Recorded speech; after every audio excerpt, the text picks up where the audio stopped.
So this video is gonna be very long. Hello everyone and welcome back to my channel. I'm very excited for this video. As you read in the thumbnail and title, this video is about actor headshots. So recently I took my headshots and I'm really excited because now I have content to show you guys and to explain what all of this is. And it's kind of a different video on my channel, so I hope you guys enjoy. Stay to the end of this video so that you can see how all the photos came out and how all the looks came out. I'm really excited. They look really good. So first, what is a headshot? A headshot is basically a photo or a portrait of your head. The same way a lawyer or a doctor or a real estate agent needs a portrait photo of themselves to be able to market themselves, an actor also needs one to be able to market themselves to agents and managers and casting directors. So the culmination of a headshot and a resume is basically the actor's calling card. This is what agents, managers, and casting directors use in order to pitch you for auditions. So if you have an agent and an agent sends your headshot and resume to a casting director, your headshot has to be industry standard and it has to be pretty compelling in order to let a casting associate or a casting director allow you to come into the room to audition for film, TV, or a web series. So you want to take your headshots. The first thing I recommend is to not take it yourself. Don't use your iPhone. Don't go to the CVS photo center. Even if you have like a family relative or a friend that's like a photographer, I recommend to not shoot with them. Just because all photographers are different. You want to find a photographer that specializes in headshots because remember, this is really competitive, and if all headshots are done with professional headshot photographers that are for actors and you're using somebody who doesn't really do a lot of portraits or takes nature photos instead, or even is just like a wedding photographer, they don't know the industry standard, they don't know what lighting looks good for portraits, they don't know what type of makeup would be fitting for different types of looks. I recommend using a headshot photographer. Yes, it is expensive, but it is definitely worth the investment because if you're starting off as an actor, you're essentially starting your own business. The only difference is that it's a self-proprietorship and you're the CEO and also the product. You have to be competitive and you have to make investments in your company. So how do you pick your photographer? A lot of people travel high and low to find the perfect photographer for their headshot. Some people road trip, some people take flights to go do their headshots. So I recommend, if you don't live in a big city, to find the biggest city near you and look at headshot photographers that are for actors in those cities. If you already live in a big city, then that's great. Then find just photographers in your city. But I recommend finding headshot photographers that shoot people that look like you. Because this photographer has already taken a lot of photos with people that have your similar skin tone, similar race, similar age, all of those things are really good pointers to look at when you're looking at like their websites and like Instagram profiles.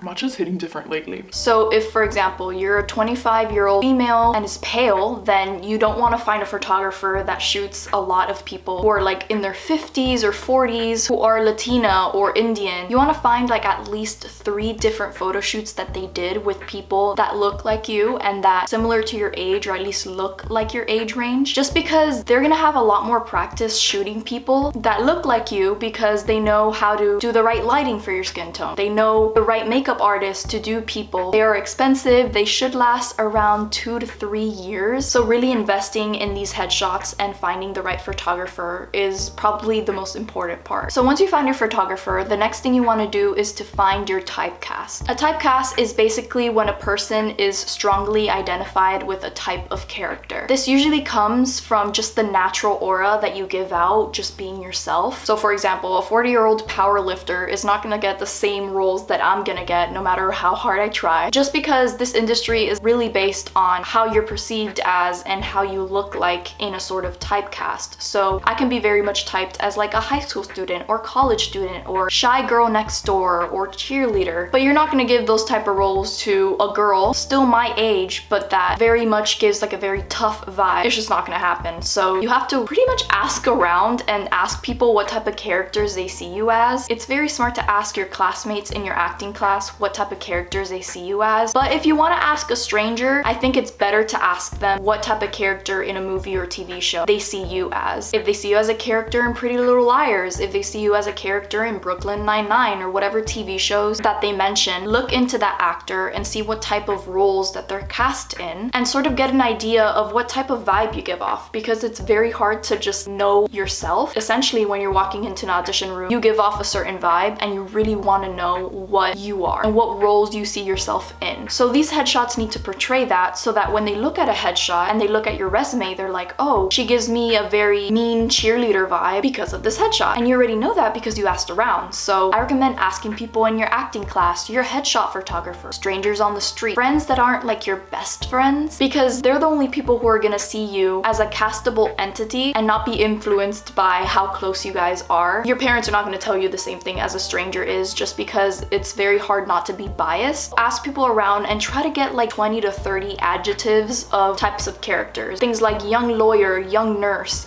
baddie, rebel, foster kid. Write it down and save it because it's very important. And then with that list, you sort of divide it into different categories. I did this on like the notes app on my phone, but you can do it on a piece of paper. Somebody tells you like runaway and somebody else tells you foster kid. You can definitely put that within that same category. And it's like, oh, this can be one look, because essentially we're dividing all of these adjectives into different looks. Some adjectives I got was jealous girl, daughter, student, shy girlfriend, broken girl, waitress, intern, teacher's pet. Those are the types of things you should be looking for. So what I decided to do is divide it into different looks. You want to try to at least divide it into 3, just because that's normally the amount of looks that a headshot photographer does. So you want to be able to really hone in on what these 3 different looks are. So for me, my first look was sister, daughter, best friend, college student, shy girl. All of that was one look. Another look was popular girl, flirty obsession girl, jealous girl, secretly mean girl. And then my last look was victim, wounded look, foster kid, runaway. Some people just look like they can be lawyers. Some people look like they can be doctors, because it's not only the way they look, but it's also the vibe they give off when they talk. And a lot of you might be thinking, well, I'm an actress. I can just be whoever I want to be and I can just play those characters. But unfortunately, that's not really how it works. Especially in this industry, if you're starting off, you really want to find what sort of vibe that you give off. And if you really look at movies and TV shows, unless you're like Scarlett Johansson or Jennifer Lawrence, you're not really gonna be cast in a role that's completely different to your natural essence. So you really want to hone in on this. So now I have my 3 looks and I know what I'm gonna do in my photo shoot. So yay! That within itself is a win. So trying to find now adjectives that go with these looks, because you can be secretly mean broken girl, but there's always an underlying aura to different characters. You can have like the popular high school girl be mean to everybody because she had trauma in her past. So if you're naturally very outgoing and you're very extroverted and you're very upbeat, then if somebody tells you secretly mean broken girl, then the underlying characteristic would be because she's very stoic, she wants to be on top all the time, or whatever these characteristics are. It should always be an underlying energy of who you actually are. So for me, I'm a very deeply shy person and I can be very introverted. So I knew that if I had to be foster kid or runaway, I am a very shy foster kid runaway, and I don't really have to try to give off that vibe because I'm just naturally like that, and I'll be cast most likely. So here are a few adjectives that you can find. Ideally, you want to assign 5 different adjectives for each look. I'll have a list up here of some adjectives. This is from Jenna Fisher's acting book. I'll leave it in the link down below, but here's an idea of some adjectives that you can pick. Bored, calm, caring, charming, cold, closed off, confident, crazy, creepy, damaged, dangerous, eager, streetwise, strong, sweet, open. Those are great adjectives to start off with. So you want to assign all of these adjectives of who you naturally are as a person. If you naturally give off a very open, sweet, kind look, then you can have the foster kid runaway also look very sweet and open and vulnerable. But you can have a foster kid who looks very tough, is always on fight or flight. So yes, I know I've talked a lot. So now, what to wear for headshots? This is a whole other can of worms, because there's very specific things on what you can and cannot wear in a headshot photo shoot. So remember, you're the product. You don't want any distraction to be in this photo besides you and your face. So make sure that your hair is out of your face. Make sure that what you're wearing doesn't have any brands or logos, or even if it's a shirt that has a very specific look for a very specific brand, don't wear that shirt because people will know that it's from Nike or from Adidas or whatever it is. So just finding basic tops in your wardrobe, whether it's a nude tank top, a black and white tank top, a blue shirt, a green shirt, a really dark red shirt. Try to find good contrasting contrasting colors from your skin tone. So a person who's really pale might not look good in yellow, but might look very good in red. So do keep that in mind when you're looking at wardrobes to pick out for your headshot. No chunky jewelry, usually very dainty jewelry is okay. But if you don't have any dainty jewelry and all of it is either like a certain brand or something, then I recommend taking it off. Also make sure the earrings don't have brand names on them or anything. Just find like simple hoops or simple studs. You don't want to have a headshot that has a necklace that says Pandora on it. I'm gonna link a video down below that I really like about what to wear in a headshot photo shoot. It's from an actual headshot photographer letting you know what's best to wear for your headshots. So when you're picking out your outfits, you want to dress to suggest. So if you're doing like a teacher's pet nerdy look, don't show up in the bow tie and glasses and suspenders. That's a costume. You don't want to show up in a costume. You want to show up in something that suggests the character. So just wear a button-down shirt or wear a t-shirt with a sweater and maybe still have the glasses on, but make sure that when you show up to the audition, you have the glasses on. You don't want to look unprofessional in casting and give them a headshot that's you in a bow tie, glasses, and suspenders saying that this is like your nerdy teacher's pet look. So yeah, just dress to suggest. That's what's best. I recommend picking out these outfits days, maybe weeks before your photo shoot, just because if you don't have some of these pieces that you want, you can always go to the thrift store or to Amazon and just buy regular basics that you think you might need. Make sure you do this beforehand because this took me like 4 or 5 hours just to pick out 3 outfits. So I essentially just pulled out all of the main basics out of my closet. Any basic long sleeves, any basic tank tops, t-shirts, crop tops, anything that might work good for my skin tone. So colors that work good for me are like mustard yellow, orange, red, green is a really good one. So finding colors are very suitable for your skin tone and then pulling that out of your closet and then putting on different types of outfits and see what you like. Take pictures of them. Ask people around in your acting class, is this a good outfit for my headshots? Does this give off the vibe that I want? And then once you have your outfit, still bring different choices. Just because the shirt that you thought looked good for the look might not look very good on camera, or the color isn't as vibrant as you expected. So always bring alternatives. The photographer knows best. Usually having 2 to 3 alternative shirts for every look is best. So with my 3 looks, including top and bottom and layers, because layers are also very important for headshots like jean jackets or sweaters, I ended up with 20 different garments for the shoot. So this is why you pick it out in the first place. You don't want to waste the photographer's time. So show up in the first look that you're gonna do and tell them you have alternatives. If you ever need them to change something, that you have it there. Maybe tell them, oh, I have a darker red shirt, or I have a lighter red shirt, or I can change this to like a green tank top. I have that. Just letting them know that you do have alternatives and that if they see something that they want to change, then they can. Whew.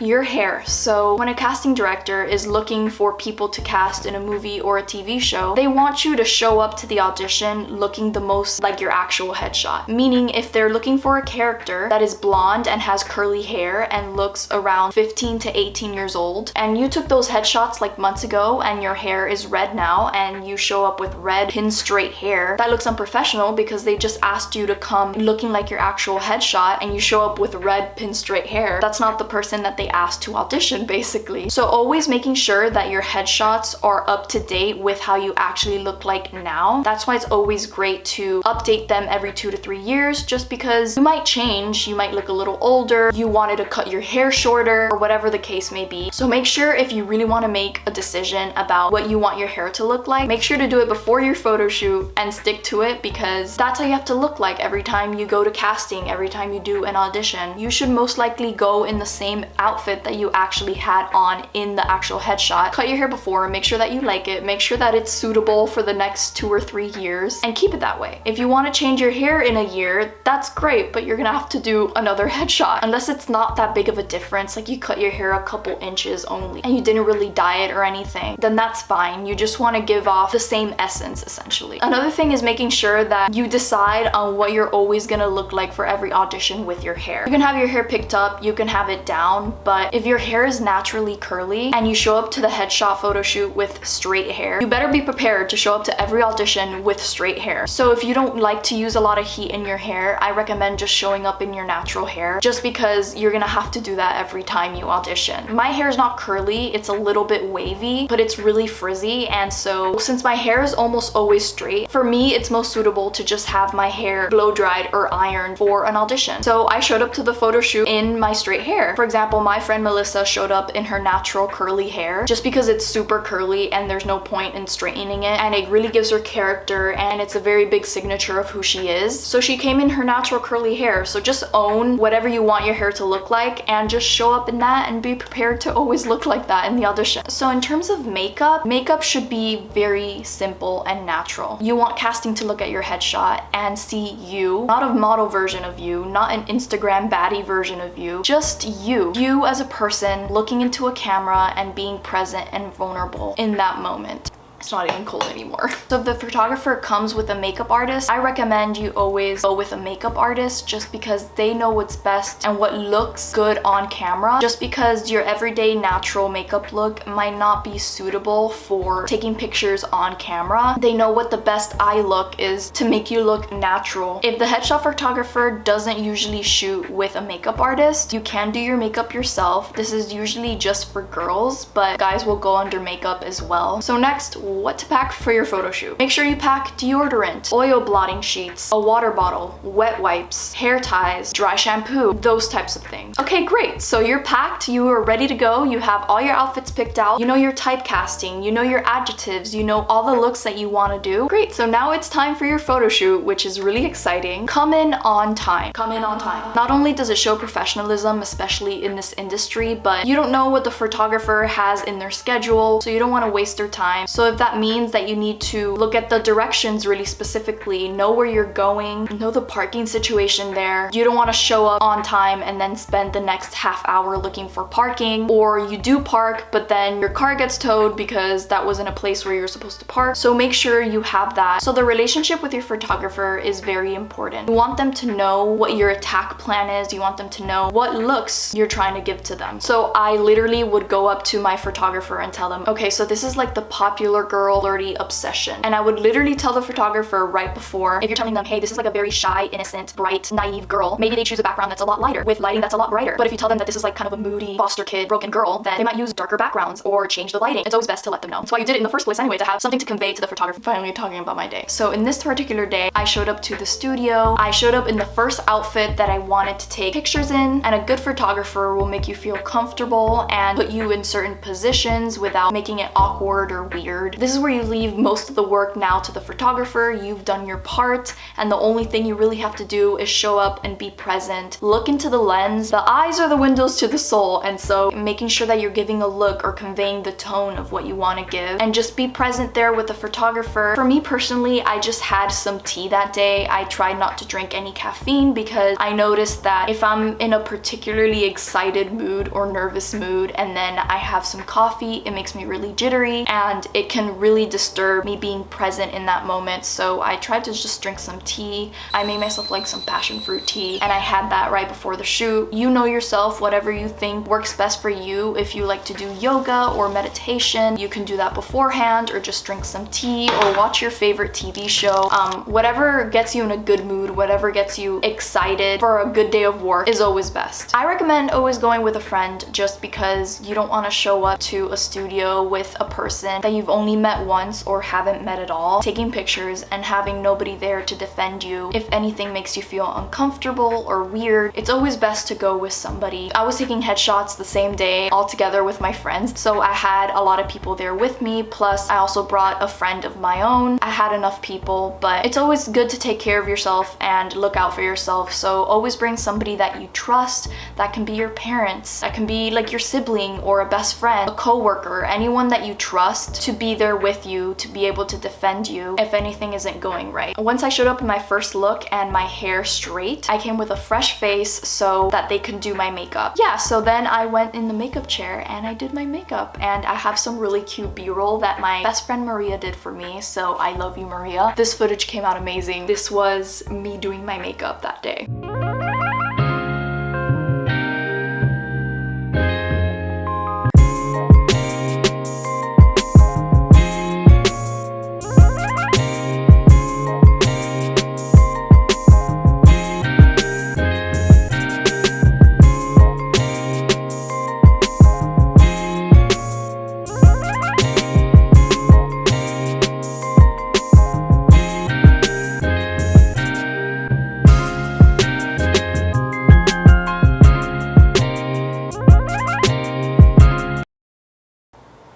talking for too long that my camera died. So then after the makeup artist did my makeup, I went to go shoot my first look. So this one was sort of like the sister, best friend, girl next door look. Then I went to go change, and then I changed to like my jealous mean girl look. And I did some looks in that. This was also sort of like the hottie look. So you know, like featured extras that show up for like 2 seconds on screen of like the sidekick of like the mean girl in school or whatever. Those are the vibes that I was trying to give off. And then my last look was like my foster kid runaway look. For that, I just wore like a green t-shirt because dark green looks really good as like a nice contrast. And then I had kind of like a gray sweater that looked a little old but still was pretty good quality for a photo shoot. And then after I was done, he asked if I wanted to change again. I wasn't gonna say no. I wanted to get some pictures for Instagram, so I changed again. I put on like this crop top dark red long sleeve with like a zipper here. I love that shirt. I've had that shirt for like many years, but I feel like it looks really good right here with the zipper, so I brought that just like an extra alternative. So he kept asking me to change because I had so many alternatives, and I'm so happy. I think I struck gold. He only asked me for 3 looks, but I ended up getting 5 looks out of him, which is great. The last 5 looks weren't really a type, but in case that I didn't like some of the pictures that came out with some other types, I can use those as alternatives for photos that I didn't like. So this took about 3 hours. Some photographers are faster, some are slower. Every person is different. Every photographer works differently and takes a different amount of time. So don't rush anything, just be there, be present. And you really shouldn't schedule anything this day. This should just be specifically for your headshots. Because if you're anxious that you have to go to the movie theaters or meet up with somebody and you're still in your first look, then there's a chance that that might look weird on camera because you're nervous or you're antsy because you don't want to disappoint your friends or whatever. So it's best just to keep any plans out of this day. This is only for your headshots. Yeah, I'm really excited. I had a lot of fun in that photo shoot. There was music playing constantly.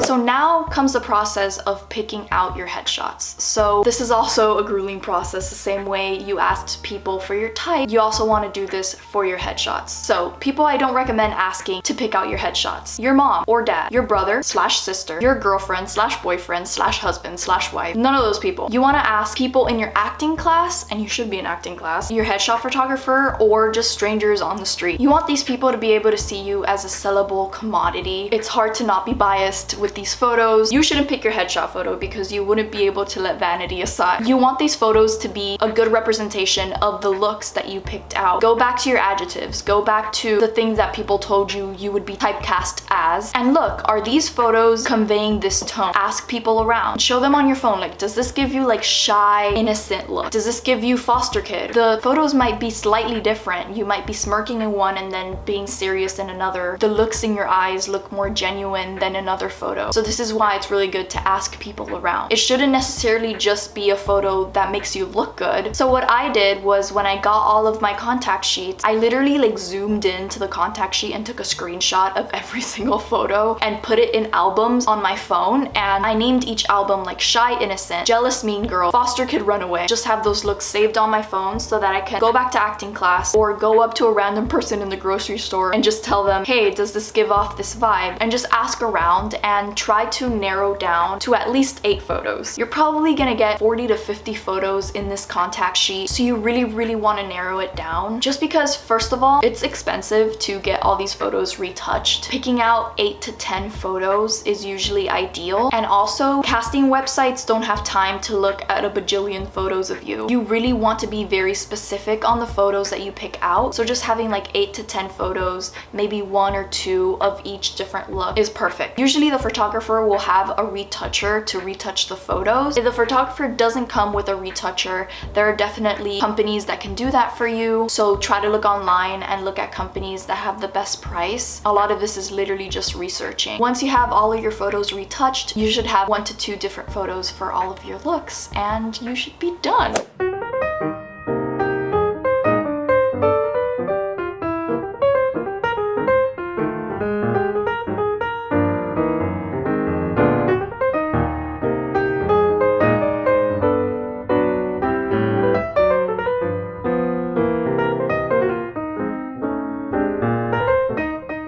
So yes, this is a very long, grueling process, and I've been talking for like an hour and a half. And this video is probably really long, but I hope this video was helpful. I hope that you know what to do now when you want to take headshots, and what's the best photographer for you, what's the best thing you should do to pick out your types, what you should wear, the relationship between you and the photographer, and how to pick out your photos and look for people to retouch them. Remember, this is a business. It's called show business for a reason. It's very competitive, unfortunately, so you want to be very competitive. So you need to invest in your business, and I know it's expensive, especially in New York. It's very expensive. Anyways, I think this is the longest sit down video I've ever done in my life. I really hope you guys enjoyed this video. Please like this video because that's how you let me know. Subscribe for more videos like these, and hit the little bell notification next to the subscribe button so that you get notified every single time I post. I post every single Sunday, and I will see you guys in my next one. Bye.